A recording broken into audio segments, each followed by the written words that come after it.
This is Stories of Impact, the art and science of human flourishing. In every episode, we travel the world to explore intersections of science and spirituality.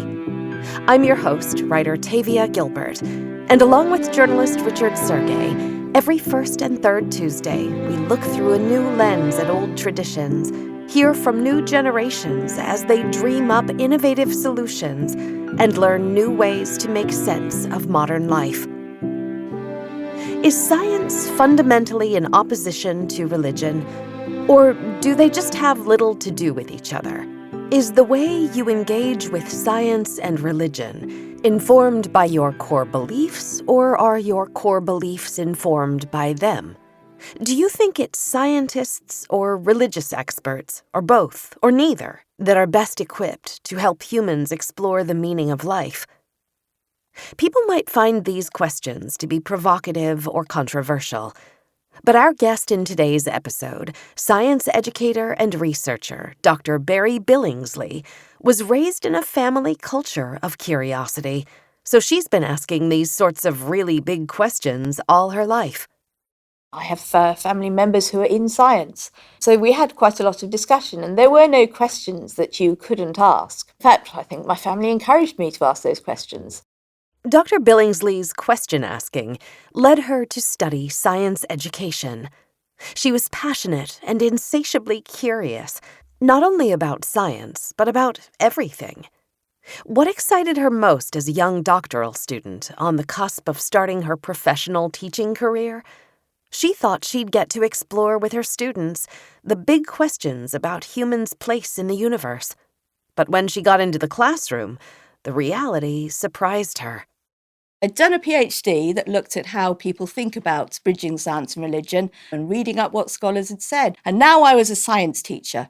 So I was really excited by these big questions. I thought, fantastic, I'm here with young people. I know young people want to know all about this stuff. This is it. I'm going to be the teacher that can tell them. And as a science teacher, I found it remarkably difficult to do. Creating the space to make it happen in a schoolroom is incredibly difficult.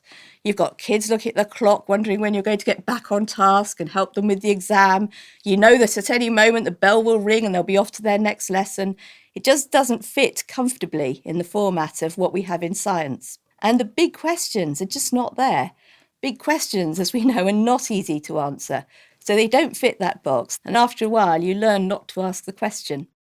Now a professor in education at the University of Swansea and the former director of the Learning About Science and Religion Center at Canterbury Christ Church University, Dr. Billingsley, as devoted as she has been to young people's science education throughout her career as a researcher, has built a body of work critiquing the way science is traditionally taught.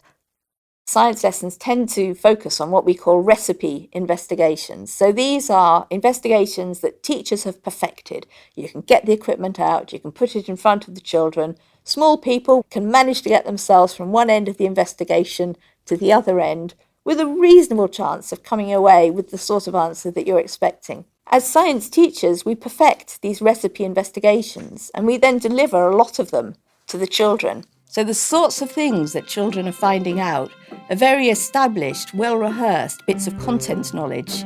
Dr. Billingsley thinks that kind of recipe investigation education leaves students with a fundamental misunderstanding of the scientific potential for deep knowledge and real exploration. She says that teaches students to assume that just because they did an investigation and out fell an answer in about 20 minutes. And not only that, it was pretty similar to the answer that arrived at all the other tables. Children will assume that that's the nature of science, that you could take a question, you could do an experiment, you can walk away with a definite answer. So a huge misconception is that any question you like, give it to some scientists and they'll work it out.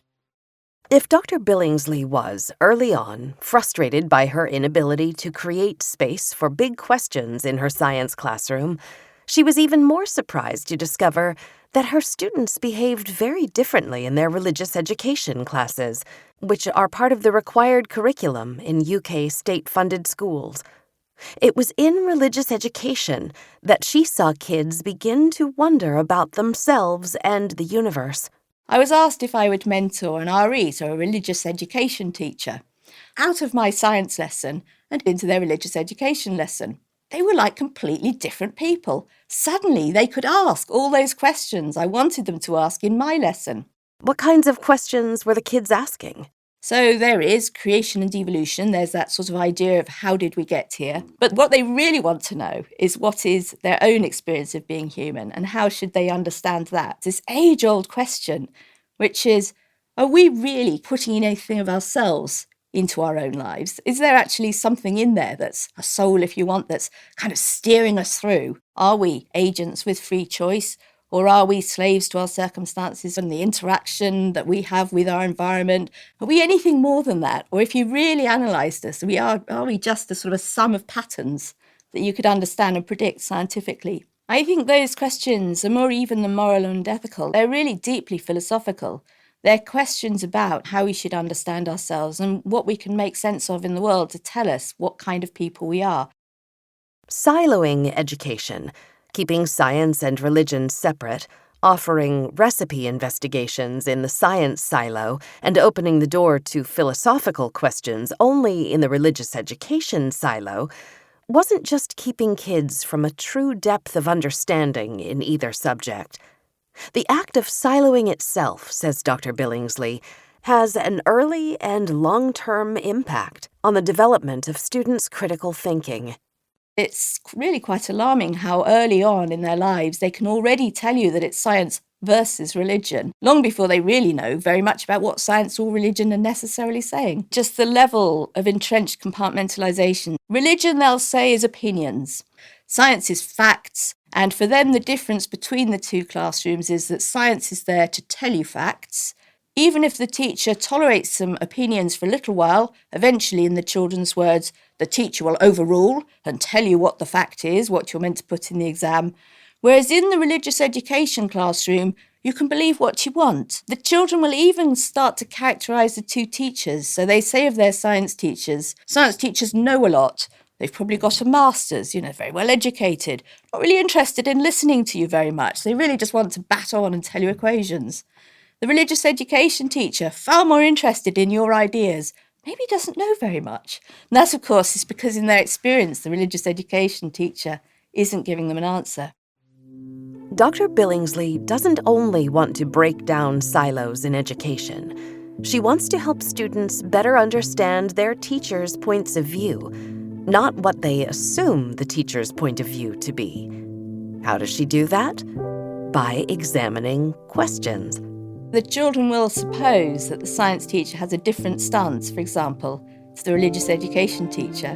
If in religious education you asked a question that's very amenable to science, you'd hopefully come out with the same answer. What happens if we move a question gradually from one that's very narrow and very amenable to science, and that's a phrase we use a lot, that's very amenable to science, as we gradually make that question bigger and bigger, and it gets closer and closer to what you might meet in the religious education classroom, so that they can see that actually it wasn't something special about those two things, it was something special about the question. Dr. Billingsley wants children to understand that what questions they ask and how they ask them determines how expansive their explorations about the nature of the universe will be, whether in the science classroom or the religious education classroom.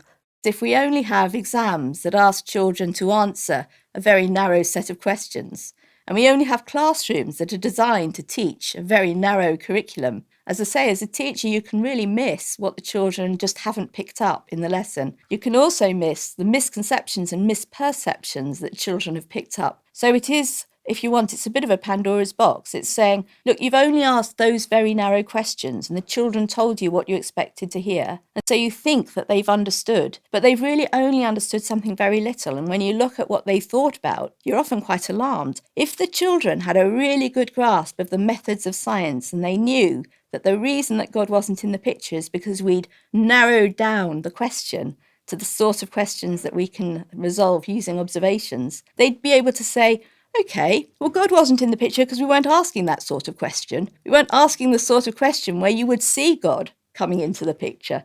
If we broaden the question back out again, then we've got a space where we can start to see God coming into the picture. If we've only really asked questions about what happens when atoms interact with each other, well, we're not really going to see God at that level. But that thought process isn't happening in the science classroom. And then the science classroom isn't being referenced in the religious education classroom or the home, wherever religion is talked about.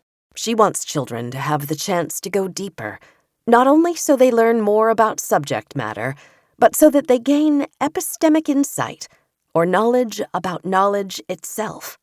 You don't very often have a lesson that begins with, well, today we're going to look at the limitations of science and try and think about all the questions that really science does not get us very far with answering. And because the big question isn't entertained, the science teacher doesn't know how the lesson they've taught has rubbed off on children's thinking about themselves as people, because we don't go there. We've got a curriculum and we've got an exam spec, and they are very small, contained questions that children learn to answer. So there's what we meant to teach the children. But what did we also teach them that we didn't actually realise we were teaching them in that process?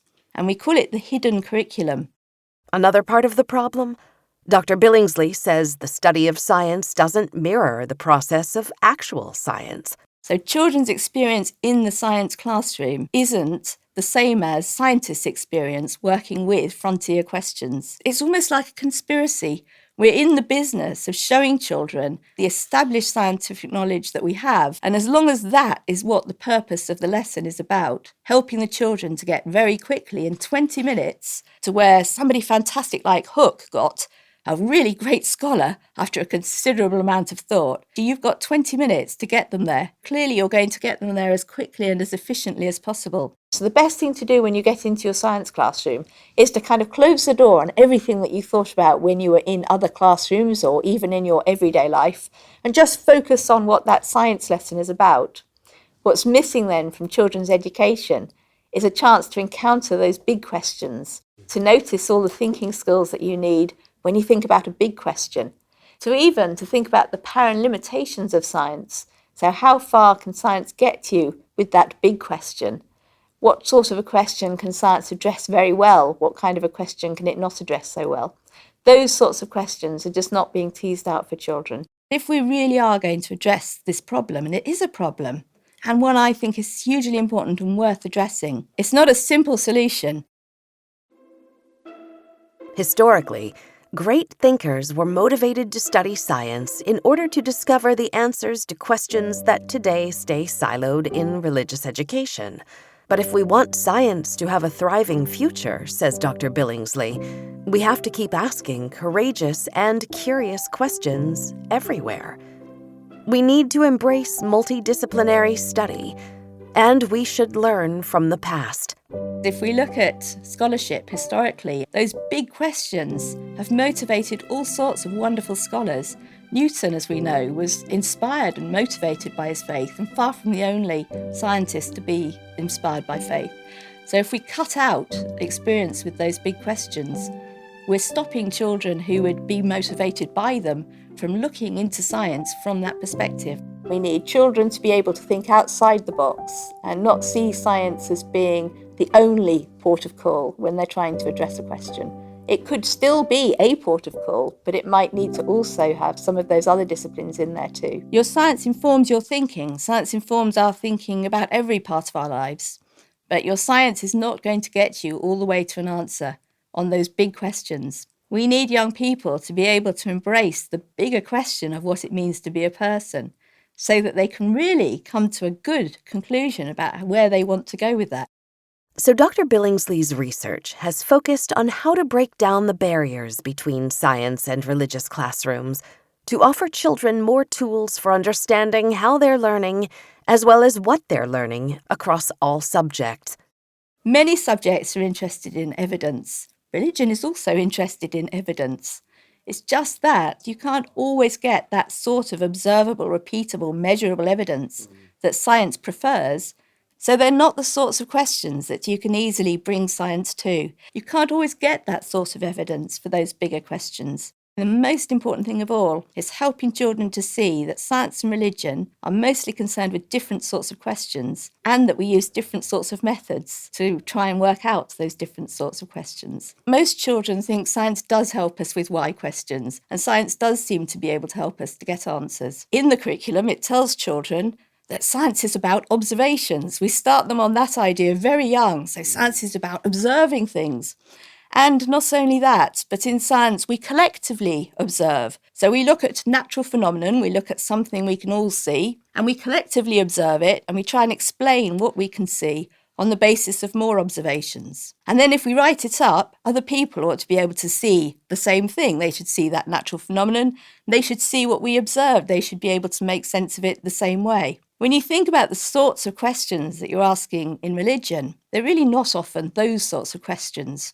In fact, they might be a little bit more sometimes like history questions, where we're relying on testimony, what people said they experienced. In history, the way that we address that is we broaden out what we're willing to look at. So we also look at testimony. Is that eligible? No, testimony is not eligible in the science classroom, but it would be eligible in the history classroom, and it would also be eligible in the RE classroom, or the religious education classroom.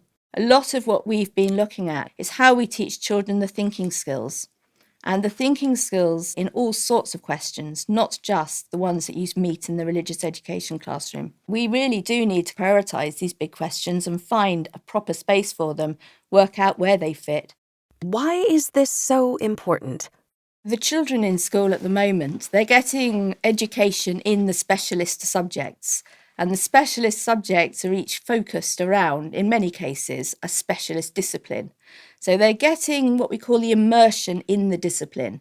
And immersion in the discipline, for example, in science education, as I've highlighted, is to really take them to the bits of science that we can do best.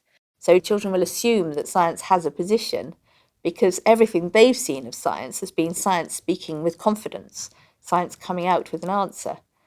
I think there's a missing thought in that discussion, which is that if we really want children to understand the nature of science, it becomes a lot easier to understand the nature of science when you can compare it with your other disciplines.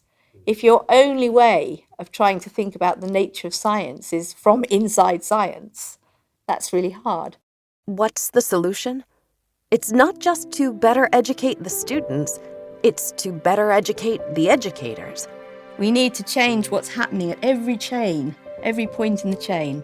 We need to change how teacher education is working so that the teachers are getting support. The teacher educators need help. They haven't tried to manage these big questions before. The children coming through school need help. We have to work on all the parts of the system at the same time to try to get out of the entrenched compartmentalisation that we're in at the moment. So we've shown that there are significant thinking skills missing in children's thinking. They don't only apply to questions bridging science and religion, they apply to questions bridging science and the humanities. In fact, they apply to questions bridging science and everything. So we've shown that those thinking skills are missing, that they need to be taught in schools. We've shown the reasons for wanting to put them in schools to incentivise a new group of scientists and engineers to come through. We've shown lots of reasons for investing, as it were, in this area of education that are not only focused on enabling young people to see religious answers. So by bringing that to policymakers and schools, the next step has to be to get schools, policymakers, curriculum documents, to start teacher training indeed, all starting to take the multidisciplinary approaches on board and build it into schools. Dr. Billingsley says that the first steps can be just building awareness. So there's sorts of dialogues that you can set up just by giving those teachers a bit more information about each other's curriculum subjects. Some of the things that we can do are just highlighting to the teachers some of the distinctions and similarities between their curriculum documents, where we've tried to come up with some ideas for what would be called classrooms with permeable walls. In fact, Dr. Billingsley believes that making classrooms more permeable is a big part of what's an obvious solution. Since big questions are of themselves very multidisciplinary, the solution is not just to give it to one classroom. If you could just put the religious education lesson with the science lesson, if you could put the two teachers with all of their expertise together, what an incredible setting that would be for school children. But, like the rude awakening she got as a young teacher, she recognizes that this idea isn't quite as easy as it seems. So I'm here as a researcher saying, wouldn't it be great if the history teacher could watch the science lesson and the science teacher could watch the history lesson? But in practice, they're both teaching at the same time. And teachers will tell you that even if they want to be collaborative, it's really hard. So the timetable is one barrier. The curriculum is another barrier, because the curriculum tells us not only what to teach, but also what to test as well. I think what we really need, therefore, is a curriculum that can find a way of recognising those cross-discipline critical thinking skills. She recognizes other social and pedagogical barriers in trying to get public schools and school teachers to adopt multidisciplinary learning. Not everyone is as enthusiastic as she is. I think one of the huge challenges for teachers in those very pure, if you want, discipline subjects, so the historians, the scientists, it's just accepting that they will need to know a little bit about each other's subjects. And this is just from one teacher, but it gives you an extreme part of the picture. One teacher said of their own experience of school teaching, this is a science teacher, we're over here, they're over there. That's the way we like it. So I think for some teachers, that idea of engaging with other disciplines as well, that's a big step. However, once educators and administrative leaders better understand Dr. Billingsley's ideas about a multidisciplinary approach to big questions across classrooms, there is buy-in. Once you demonstrate what is missing, and then you show what the children can gain by putting it back in, those teachers, those policymakers, they want to come on board and they want it to happen too. And the world won't wait. As society becomes more technological, we need educational institutions to implement interdisciplinary learning where they can also consider the really big philosophical questions. The word is out there in schools, and schools are looking for how to make those changes. Not only because of the work that we've been doing, I think what we're doing resonates with a lot of things that are happening around us. So we've got a shortage of science teachers and we've got a shortage of engineers. We've got a bit of a better understanding now that we need to have that broader thinking as well, just to get more young people into science. If we don't get more young people into science, we don't get more science teachers coming out the other side. So there's sort of pipeline issues that are putting a bit of pressure on. There's recognition of the importance of the big questions themselves. There's the advance of technology, and so the questions are increasingly pressing. More people talking about whether robots can take over the weapons and how we should work out something to stay on top.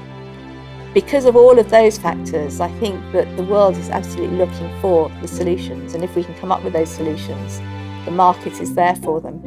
And if the need is there, then at what age should we begin to prepare students to confidently and curiously ask big questions, no matter what classroom they're in? I started working with an early years teacher, and she was asked that very same question. When do you think children should begin thinking about big questions? She said, well, from birth, really. So that is now my answer. I think that's fantastic. Absolutely, from birth. I think from the beginning, we are multidisciplinary thinkers.